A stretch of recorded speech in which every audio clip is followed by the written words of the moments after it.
వీళ్ళకి ఏంటంటే వీళ్ళకి చిత్తశుద్ధి అనేది లేదు. వీళ్ళు కేవలం వీళ్ళు మాటల్లో వీళ్ళకి ఒకటే, వీళ్ళు పెట్టుబడి పెట్టినారు, అవి సంపాదించుకునే ఫోకస్లోనే ఉన్నారు, పని చేసే ఫోకస్లో లేరు. ఇది ఒక్కటే క్లియర్ కట్గా.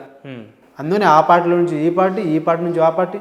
మరి వీళ్ళ పవర్ని కాపాడుకోవడం కోసం వీళ్ళే ఇంత చేసినప్పుడు మేము రేపటి నుంచి అవుట్ రైడ్గా అందరి దగ్గర డబ్బులు తీసుకుంటాం, అన్ని రకాల సపోర్ట్ తీసుకుంటాం. మాకు ఢిల్లీలో బీజేపీ పార్టీ సపోర్ట్ అవసరం. ఎగ్జాంపుల్ అనుకుంటే మేము రాష్ట్రపతిని గెలవాలి, మాకు బీజేపీ పార్టీ సపోర్ట్ అవసరం. మాకు ఏ రకాల సపోర్ట్ తీసుకోవాలనుకున్నా అన్ని రకాల సపోర్ట్ తీసుకుంటాం. ఇప్పుడు అన్ని మార్గాలు ఇప్పుడు ఒక్కడు పోవడానికి కాదుగా ఇది. ఈసారి చెప్తున్నా కదా, చెప్పడానికి ఏం లేదు ఈసారి. ఇప్పుడు మేము కూడా 1వ తారీఖు వరకు ప్రభుత్వంకి టైం ఇస్తున్నాం. ఈ అసెంబ్లీ అయ్యే లోపుట గ్రూప్ 1 1:100 చేయకపోతే, గ్రూప్ 2 2,000 పోస్టులు పెంచకపోయి దాని మీద రాకపోతే, గ్రూప్ 3 3,000 కనుక రాకపోతే, డిఎస్సి వీళ్ళు కేవలం 6,000 ఇచ్చినారు, ఇంకా 19,000 ఇవ్వాలి.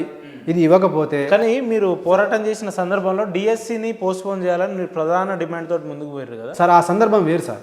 ఎందుకంటే ఆ టైంలో ఎగ్జామ్ దగ్గర పడి పీక్లో ఉన్నది వాళ్ళే. ఇప్పుడు గ్రూప్ 1 చాలా పీక్లో ఉంది, ఇప్పుడు దగ్గర పడుతుంది. గ్రూప్ 1 1:100 చేయమని వీళ్ళు అంటున్నారు, వీళ్ళు రౌండ్ టేబుల్ పెట్టినారు. మరి ఇదేనా చేయాలిగా. ఇప్పుడు కొన్ని రోజులు ఆగితే మళ్ళీ గ్రూప్ 2 దగ్గర వస్తుంది సార్. మనం సందర్భాన్ని బట్టి మనము సపోర్ట్ చేసుకుంటే పోతాం తప్పితే డిఎస్సి నేను రాసేటోనే కాదు. మరి నేను డిఎస్సి గురించి నేను ఎందుకు సపోర్ట్ చేసిన సార్? దాంట్లో నాకు ఏమైనా పోస్ట్ వస్తుందనా? కాదు కదా. పిల్లలు సఫర్ అవుతున్నారు. ఇక్కడ మీరు అర్థం చేసుకోవాల్సిందంటే, ఇక్కడ ఒక రైతు అనేటోడు గురించి ఒక బాధ్యతాయుతంగా ఫీల్ అయిన ప్రతి ఒక పర్సన్ కూడా మనకు మాట్లాడాలి. పౌరుడు కూడా మాట్లాడతారు, హక్కుల గురించి మాట్లాడతారు, అన్యాయం గురించి మాట్లాడతారు. నాకు హక్కు ఉంది, నేను మాట్లాడినా. నేను రైతుల గురించి మాట్లాడవచ్చు.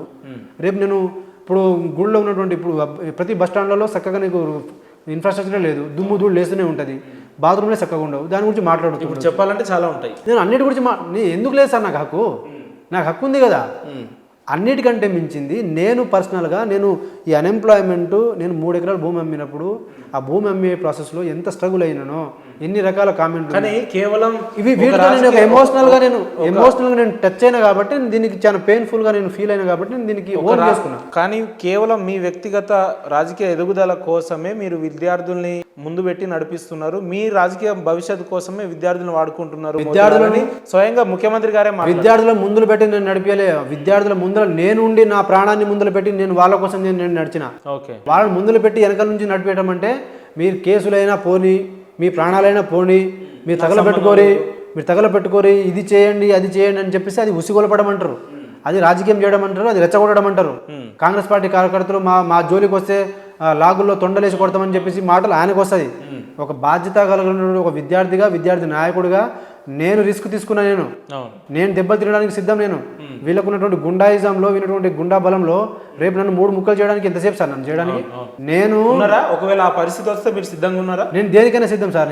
నేను బయట వచ్చింది ప్రాణం మీద భయంతో కాదు, బట్ నేను చేసే పోరాటం అనేది రిజల్ట్ ఇవ్వాలి. ఎందుకు మరి ప్రాణం మీదకి తీసుకురావాల్సినంత పరిస్థితికి మీరు ఎందుకు ఏం అవసరం అంటున్నారు? Right sir. నేనేమంటున్నా అంటే, ఎవరైనా కూడా నేను పోరాటం చేయడానికి సిద్ధం. ఎవరు కూడా ప్రాణం వరకు మనం తెచ్చుకొని ఒకరిని చచ్చిపోయి చంపేయడానికి ఇది కాదు. బట్ అల్టిమేట్గా ఇప్పుడు వాళ్ళు చంపాలని నన్ను అనుకున్నప్పుడు నేను దాన్ని ఆపలేనుగా. నేను ఆ విధంగా అంటున్నా. సో వాళ్ళని చంపాలనుకున్నప్పుడు నేను ఎక్కడ ఆపుతాను? నేను ఆపలేను కదా సార్. నేను ఆ లైన్లో అంటున్నా తప్పితే నేను చచ్చిపోవాలి, అందరి కోసం చచ్చిపోవాలని కాదు. సో నేనేమంటున్నా అంటే, నేను పోరాటం చేయడానికి సిద్ధం, చచ్చిపోవడానికి కాదు. విద్యార్థులు, నిరుద్యోగులు కూడా ఇదే మన మైండ్ సెట్తో ఉండాలి. మనము పోరాటం అంటే చదవటం మనకు కుదిరితే చదవాలి, కుదరకపోతే మనం ఫైట్ చేస్తూ డెమోక్రటిక్గా ఫైట్ చేస్తూ సాధించుకొని మళ్ళీ చదవాలి. మనం అనుకునే అల్టిమేట్గా జాబులు కొట్టడానికి మనం ఏమైతే మార్గాలు ఉన్నాయో అవి అనుసరించి చదవాలి. ఇప్పుడు నేను అది చేస్తున్నాను. మీరు ఆమరణ నిరాహార దీక్ష చేస్తున్న సందర్భంలో ఇదే కాంగ్రెస్ పార్టీ వాళ్ళు మాట్లాడుతూ వాళ్ళకు ఒళ్ళు బలిసి చేస్తున్నారు, లేదంటే ఉద్యమాలు చేసే వాళ్ళంతా కిరాయి మనుషులు, టీఆర్ఎస్ మనుషులు అని చెప్పి, లేదంటే అక్కడ ఎవరు నిరుద్యోగులేమో చదువుకొని వాళ్ళేమో రోడ్ల లైబ్రరీలో ఉన్నారని ముఖ్యమంత్రి గారు. వాళ్ళకి అలవాటు ఉంది సార్. వాళ్ళకి ఏం అలవాటు ఉందంటే, లేని ఉద్యమాన్ని ఉన్నదిగా చూపించడానికి నిరుద్యోగుల ముసుగులో కొంత జరిగింది, వాస్తవం కొంతవరకు జరిగింది. నేను అందరినీ సో రకరకాలుగా వాళ్ళకు ఉన్నటువంటి స్టంట్లు ఏవైతే ఉన్నాయో వాళ్ళు ఇప్పుడు ఏం చేస్తున్నారంటే, అన్ని వాట్సాప్ గ్రూపుల్లో వాళ్ళు వచ్చేసి మా దాంట్లో మాకే గొడవలు పెడుతున్నారు. ఇలాంటి స్టంట్లు వేసే తెలివితేటలు లేని విషయాన్ని ఉన్నదిగా మాట్లాడాలి, లేని ఫాలోయింగ్ని ఉన్నదిగా ఆడ పోగానే జై జై అని చెప్పేసి చెప్పడానికి 200 మంది కిరాయిగాలను పెట్టుకొని నాకు ఫాలోయింగ్ లేకుండా ఫాలోయింగ్ ఉందని చెప్పి చూపించుకోవడానికి ఇట్లాంటి స్టంట్లు వీళ్ళ స్టంట్లన్నీ తెలుసు నాకు. వీళ్ళు ఇట్లా లేని ఫాలోయింగ్ని ఉన్నట్టుగా రేపు ఫాలోయింగ్గా ఉన్నట్టు చూపించుకొని వాళ్ళు వెళ్ళాల్సిన స్థాయికి వీళ్ళు వెళ్ళడమే వాళ్ళ యొక్క లక్ష్యం. అలానే మమ్మల్ని అనుకుంటున్నారు. నేనేమంటున్నా ఇవన్నీ పక్కన పెడదాం సార్, గతం గత. నేను 10 మందో 20 మందో 30 మందితో వస్తాం. గ్రూప్ 1 1:100 చేయండి, గ్రూప్ 2 2000 చేయండి, గ్రూప్ 3 3000 చేయండి, డిఎస్సి 19,000 వేయండి. నేను ఈ విషయం గురించి ఇంకోసారి మాట్లాడితే నన్ను ఇంకా మీరు ఏం చేయాలి. కానీ ప్రభుత్వ అధికారులు రేవంత్ రెడ్డి గారు ఒక స్టేట్మెంట్ ఇచ్చి ప్రభుత్వ నిరుద్యోగులు ఎవరైనా కూడా ప్రభుత్వ అధికారులను కలవచ్చు, మంత్రులను కలవచ్చు, వెళ్ళి వాళ్ళ ఇంటికి వెళ్ళి కలవండి అంటున్నారు. మీరు ఎందుకు వెళ్తారు? మోతిలాల్ అనేటువంటి ఎగ్జామే రాలేదు అని తెలుసుకున్న మనిషి మన ముఖ్యమంత్రి గారు మరి విద్యార్థులు నాయకులు నిరుద్యోగులు వీళ్ళందరూ ఇన్ని రోజుల నుంచి కొట్లాడుతున్నారు, ఇంత జరిగింది, వీళ్ళ సమస్య అయిందని నీకు తెలియదా? మా పొన్నం ప్రభాకర్ చూసుకుంటాడు, మా ఎమ్మెల్యేలు రెడీగా ఉన్నారు, మా మినిస్టర్లు రెడీగా ఉన్నారు అంటే ఆ స్టేట్మెంట్ అంటే దాని అర్థం ఏంటంటే ఇప్పుడు మళ్ళీ పిల్లలకు కొత్త ఆశ వచ్చి వాళ్ళని కలిసిన తర్వాత వాళ్ళు చూద్దామని చెప్పి ఇక ఆ ప్రాసెస్లో ఒక వారం 10 రోజులు పోయి ఎప్పట్లో ఈ మూమెంట్ని చల్లబరచడానికి ఈ ఉద్యమాన్ని నీరు గార్చడానికి వీళ్ళకి ఆ స్పిరిట్ పోవాలి, వీళ్ళు ఎవరు కూడా రావద్దు అనే లైన్.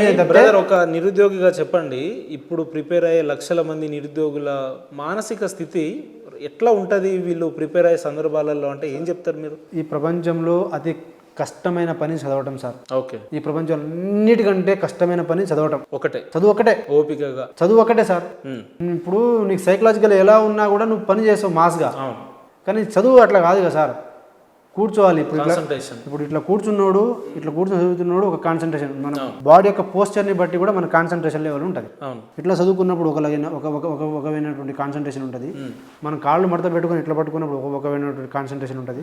ఇట్లా పట్టుకొని చదువుకున్నప్పుడు ఒక విధమైనటువంటి కాన్సన్ట్రేషన్ ఉంటుంది. ఓకే, అలా కూర్చున్నోడికే వెనకాల నేను చెప్తున్నా కదా, కూర్చున్నోడికి విద్యార్థి, నేను ఢిల్లీలో ఉన్నప్పుడు కూర్చునే కుర్చీలు కూడా చక్కగా లేకపోతే వెనకాల మొత్తం రక్తం గడ్డగట్టి పుండ్లు అయ్యి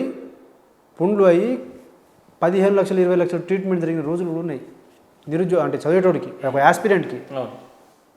మరి స్టడీ హాల్స్ కింద ఊరికే పోతారు అనుకుంటున్నారు సార్. అక్కడ నిద్ర రాకుండా ఆ కంఫర్ట్లో చైర్లో పెట్టుకుని 2000 లైటు అన్నీ చూసుకొని అక్కడ పోతే పక్కన వాళ్ళని చూసి మేము ఇంకా కాన్సన్ట్రేషన్ చదువుతామని చెప్పేసి ఒక లైన్ మీద పోయి చదివే ఒక ప్రాసెస్లో ఉంటారు తప్పితే ఊరికే టైంపాస్గా అదంతా ఆశమాసి కాదు సార్. చదవటం అనేది చాలా difficult process. It is not so easy.